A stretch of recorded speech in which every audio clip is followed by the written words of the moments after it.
ఆంధ్రప్రదేశ్ ఎన్నికల్లో అత్యంత ఆసక్తిని కలిగించే నియోజకవర్గాల్లో కడప లోక్సభ స్థానం ఒకటి.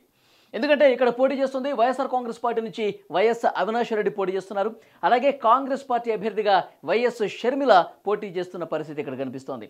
ముఖ్యంగా వైఎస్ అవినాష్ రెడ్డి వివేక హత్య కేసులో నిందితుడిగా ఉన్నారు. ప్రస్తుతం దాన్నే ప్రస్తావిస్తూ వైఎస్ షర్మిల కూడా ప్రచారాన్ని హోరెత్తిస్తున్న పరిస్థితి కనిపిస్తుంది. వైఎస్ ఫ్యామిలీ నుంచి నేరుగా ఇద్దరు పోటీ పట్టడం అనేది కడప లోక్సభ స్థానానికి సంబంధించి మొదటిసారిగా ఇలాంటి పరిస్థితి కడపలో కనిపిస్తోంది.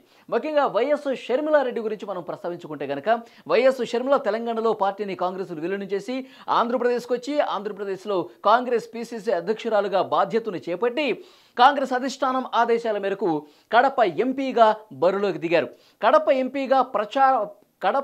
అభ్యర్థిగా ప్రచారం నిర్వహిస్తూ ఆమె చేసేటువంటి ప్రసంగాల్లో ముఖ్యంగా వైఎస్ అవినాష్ రెడ్డి గురించే ప్రస్తావిస్తున్నారు. వైఎస్ అవినాష్ రెడ్డి వైఎస్ వివేకానంద రెడ్డి హత్య కేసులో నిందితుడిగా ఉన్నారని చెప్పి ప్రధానంగా దీన్నే ప్రచార అస్త్రంగా తీసుకుని ముందుకు పోతున్న పరిస్థితి కనిపిస్తుంది.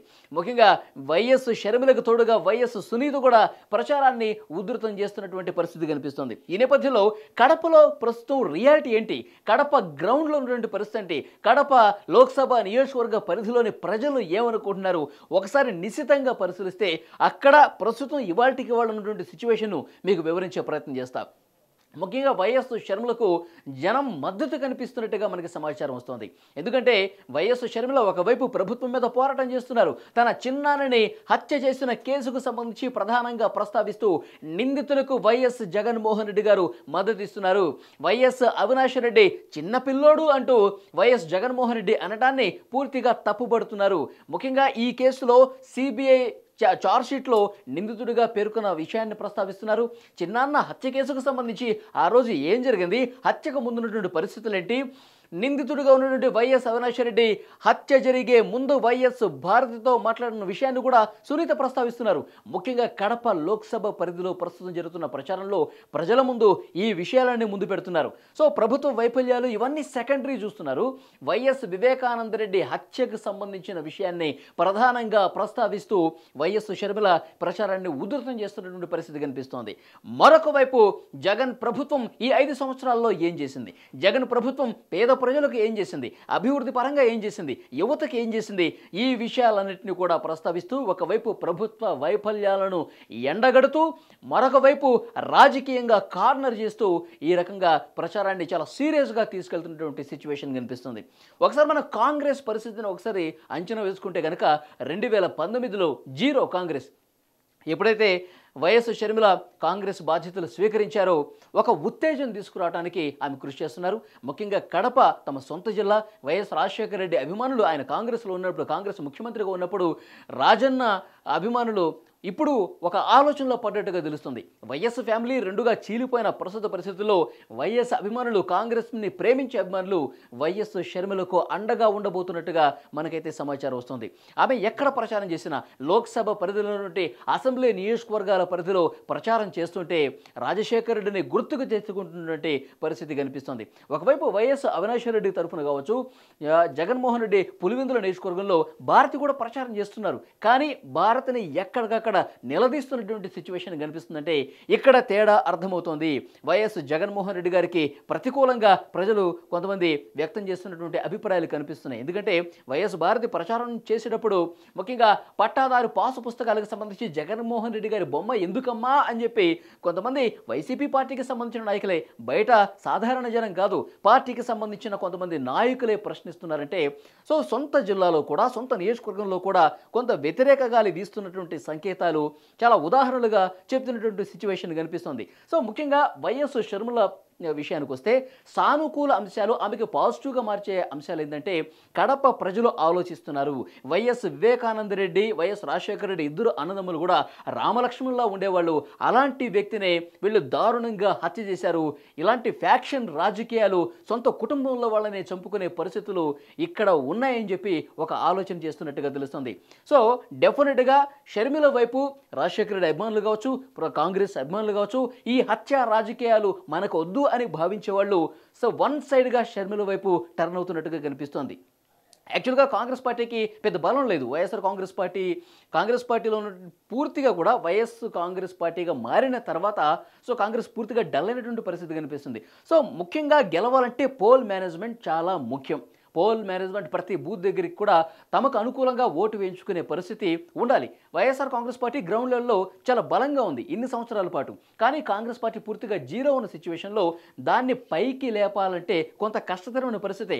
వైఎస్ షర్మిల ఇవాళకి వాళ్ళ గెలిచేస్తుంది అన్న సిచ్యువేషన్ లేదు అనుకుంటే కనుక ఇక్కడ ఇది పొరపాటనే భావించాలి. ఎందుకంటే వన్ సైడ్గా టర్న్ అవుతున్నారు. కడప లోక్సభ పరిధిలో పోలింగ్ బూత్కి వచ్చే ఓటు వేసే క్రమంలో ఒకవైపు ఫ్యాక్షన్ రాజకీయం కనిపిస్తుంది, ఒకవైపు వైఎస్ రాజశేఖర రెడ్డి బిడ్డ హత్య రాజకీయాలను ప్రస్తావిస్తూ ప్రభుత్వ వైఫల్యాల్ని ప్రశ్నిస్తున్నారు. కాబట్టి షర్మిల వైపు ఆలోచన చేస్తున్నట్టుగా సమాచారం వస్తోంది. ఇటు అవినాష్ రెడ్డిని విలన్గా చూస్తున్నటువంటి సిచ్యువేషన్ కనిపిస్తుంది. అవినాష్ రెడ్డి పేరు కనిపిస్తే వైఎస్ వివేకానంద రెడ్డే గుర్తుకొస్తున్నారు. ఆయన హత్యకు సంబంధించిన విషయాలే గుర్తుకొస్తున్నాయి. ఆయన్ని గొడ్డలతో దారుణంగా చంపించిన ఘటనకు సంబంధించే ప్రధానంగా మాట్లాడుకుంటున్నారు. నియోజకవర్గంలో వైఎస్ అవినాష్ రెడ్డిని కొంత నెగిటివ్గా చూపించే పరిస్థితి కనిపిస్తుంది. ఒకవైపు ఆడబిడ్డ పోటీ చేస్తుంది, కొంగు చాచి నేను అడుగుతున్నాను, ఈ ఒక్కసారి నాకు ఓటు వేయండి, హత్య రాజకీయాలు మనకొద్దు, మన నియోజకవర్గాన్ని మనం అభివృద్ధి చేసుకుందాం అని చెప్పి చెప్తున్నటువంటి సిచ్యువేషన్ షర్మిల వైపు కనిపిస్తోంది. సునీత కూడా మద్దతుగా కనిపిస్తున్నటువంటి సిచ్యువేషన్ కనిపిస్తుంది. ఇది ప్రజలు తేల్చుకోవాల్సిన విషయం. విలన్కి ఓటు వేస్తారా, లేదంటే మంచి రాజకీయాలు మనం నడుపుకుందాం, మన నియోజకవర్గాన్ని అభివృద్ధి చేసుకుందాం, ఇటువైపు ప్రజలు ఉంటారని చెప్పి పెద్ద ఎత్తున చర్చ ప్రజల్లో కూడా జరుగుతున్నటువంటి సిచ్యువేషన్ కనిపిస్తుంది. ఒకవైపు ప్రభుత్వ వైఫల్యాలు, మరోవైపు చిన్నాన్న హత్య కావచ్చు, ఆ తర్వాత నియోజకవర్గాల్లో ఉన్నటువంటి అభివృద్ధికి సంబంధించి కూడా పెద్ద ఎత్తున చర్చ జరుగుతున్నటువంటి సిచ్యువేషన్ కనిపిస్తుంది. మెజారిటీ ప్రజలు ఇప్పుడు ఓటర్లు కొంత స్తబ్దుగా ఉన్నటువంటి పరిస్థితి కనిపిస్తుంది. చాలా జన సమీకరణ కావచ్చు, జగన్మోహన్ రెడ్డి ప్రచారం చేసినా, అవినాష్ రెడ్డి ప్రచారం చేసినా, ఇక్కడ ప్రభుత్వం తరఫున ఎవరు ప్రచారం చేసినా వైఎస్ఆర్ కాంగ్రెస్ పార్టీ తరఫున పెద్ద ఎత్తున జనం వస్తున్నారు. కానీ వాళ్ళందరూ వన్ సైడ్గా ఓటు వేస్తారన్న నమ్మకం ఈసారి లేదు. డెఫినెట్గా ఓట్లలో చీలిక రాబోతోంది. ముఖ్యంగా అసెంబ్లీ నియోజకవర్గాల విషయానికి వస్తే కడప లోక్సభ పరిధిలో ఇటు మైదుగురు కావచ్చు, ప్రొద్దుటూరు కావచ్చు, జమలమడుగు కావచ్చు, బద్వేలు కావచ్చు, ఇట్లా ఈ అసెంబ్లీ నియోజకవర్గాల పరిధిలో కూడా ఎక్కువ శాతం వైఎస్ఆర్ కాంగ్రెస్ పార్టీకి అసెంబ్లీకి ఓటు వేసి కడప లోక్సభ స్థానానికి మాత్రం షర్మిలకు వేసే ఆలోచన చేస్తున్నట్టుగా మాకు వస్తున్నటువంటి ఇన్ఫర్మేషన్. ఒక ఓటు వైఎస్ఆర్ కాంగ్రెస్ పార్టీకి లేదంటే కూటమికి వేద్దాం, రెండో ఓటు అంటే లోక్సభ ఓటు మాత్రం షర్మిలకు వేద్దాం అని చెప్పి మెజార్టీ ప్రజల అభిప్రాయం కనిపిస్తుంది. డెఫినెట్గా గెలిచేస్తారు అన్న సంకేతాలు ఇప్పటి వరకు రావట్లేదు. కానీ ప్రజల మూడ్ మారుతోంది.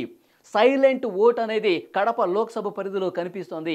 అది ఏ క్షణమైనా పూర్తి స్థాయిలో టర్న్ అయితే కనుక వైఎస్ షర్మిల గెలిచినా ఆశ్చర్యపోవాల్సినటువంటి పని లేదని చెప్పి పెద్ద ఎత్తున చర్చలు కూడా జరుగుతున్న సిచ్యువేషన్ కనిపిస్తుంది. ఎందుకంటే ఆడబిడ్డలు అక్కడ కడప లోక్సభ పరిధిలో ఉన్నటువంటి మహిళలు షర్మిలకు బాసటగా నిలబడుతున్న పరిస్థితి కనిపిస్తోంది. ముఖ్యంగా ఈ ఫ్యాక్షన్ రాజకీయాల నుంచి మన నియోజకవర్గం దూరం కావాల్సిన అవసరాన్ని ఆ నియోజకవర్గ ప్రజలు గుర్తిస్తున్నట్టుగా తెలుస్తోంది. ఒకవైపు విలన్గా అవినాష్ రెడ్డిని చూస్తున్నారట, మరోవైపు షర్మిలా రెడ్డి ఒక ఆడబిడ్డగా నాకు అవకాశం కల్పించండి, ఎందుకంటే తెలంగాణలో ఓటమిని చవిచూసిన తర్వాత తెలంగాణలో పూర్తిగా ఆమె పార్టీని కాంగ్రెస్లో విలీనం చేసి ఒక ఫెయిల్ అయినటువంటి పరిస్థితి నుంచి ఇప్పుడు కాంగ్రెస్ పార్టీకి అధ్యక్షురాలైన తర్వాత పోటీ చేస్తున్న పరిస్థితి కాబట్టి లోక్సభకి పంపిద్దాం. జగనన్న చేసిన అన్యాయం కావచ్చు, ఈ ఫ్యాక్షన్ రాజకీయాలు కావచ్చు, ఇటువైపు రాష్ట్ర ప్రభుత్వ వైఫల్యాలు కావచ్చు, ప్రజలకు చేసిందేం లేదు, అభివృద్ధి చేసిందేం లేదు, యువతకి చేసిందేం లేదు, ఇటు ప్రభుత్వ పరంగా ప్రశ్నిస్తూ కుటుంబ పరంగా కూడా ప్రశ్నిస్తున్నటువంటి ఈ నేపథ్యంలో ఆడబిడ్డకు ఒక్కసారి అవకాశం ఇవ్వాల్సిన అవసరాన్ని గుర్తించారు కడప నియోజకవర్గ ప్రజలు. ఒక ఓటు అసెంబ్లీ విషయానికి వచ్చేసరికి కూటమి లేదంటే వైఎస్ఆర్ కాంగ్రెస్ పార్టీకి వేసినా సరే కడప లోక్సభ స్థానానికి మాత్రం మెజారిటీ ఓట్లు షర్మిల వైపు పడే అవకాశం ఉందని పెద్ద ఎత్తున సర్వే రిపోర్ట్స్ కూడా కొన్ని వస్తున్నాయి. ఇవాళకి పోలింగ్ జరిగితే కనుక ఇంకా పోలింగ్కి ఎంతో సమయం లేదు, ఇప్పటికిప్పటికి జరిగితే కనుక కొంత సానుకూల పరిస్థితి, కొంత ఎడ్జున్న పరిస్థితి షర్మిల వైపు కనిపిస్తుంది. మరి నిజంగానే అంత ఎడ్జుందా? అవినాష్ రెడ్డిని ఢీకొట్టి ఆయన్ని ఓడించే పరిస్థితి ఇప్పటి వరకు వచ్చిందా? ప్రజల మూడు మరింత మారిపోయి వన్ సైడ్గా షర్మిల గారికి ఉండే పరిస్థితి అన్నది పోలింగ్ తర్వాత తెలిసే అవకాశం కనిపిస్తుంది. జూన్ 4న ఫలితాలను బట్టి తెలుస్తుంది. మనకు అందుతున్నటువంటి సమాచారం ప్రకారం, మనం టీవీకి అందినటువంటి లేటెస్ట్ ఇన్ఫర్మేషన్ ప్రకారం ప్రజల మూడు మారుతోంది. కడప లోక్సభ స్థానం విషయానికి వచ్చేసరికి బూత్ మేనేజ్మెంట్ చాలా కీలకం. కాంగ్రెస్ పార్టీ గత ఎన్నికల్లో జీరో ఉన్నటువంటి పరిస్థితి కనిపిస్తుంది. ఆ స్థాయి నుంచి గెలిచే పరిస్థితి నియోజకవర్గంలో ఉందా అంటే సో వాళ్ళు పెట్టుకున్నటువంటి హోప్స్ ప్రధానంగా ప్రభుత్వాన్ని విమర్శించేది, ప్రభుత్వం ప్రశ్నించేది ఆలోచిస్తూ ఉన్నారు. దాంతోపాటు ముఖ్యంగా కొంగుచార్చు అడుగుతున్నారని చెప్పి ఒక సెంటిమెంట్ రగిలిస్తున్నటువంటి సిచ్యువేషన్లో అది డెఫినెట్గా వైఎస్ షర్మిల వైపు మెజార్టీ జనం నిలబడతారు అన్న ఆశాభావం షర్మిల కూడా వ్యక్తం చేస్తున్నారు. సో చూడాలి ఓవరాల్గా పరిస్థితి ఏ విధంగా ఉంటుందనేది. జూన్ 4న తెలిసిపోతుంది ప్రజలు ఎటువైపు మొగ్గు చూపారు అనేది క్లియర్ కట్గా ఆ రోజు తెలిసే అవకాశం ఉంది.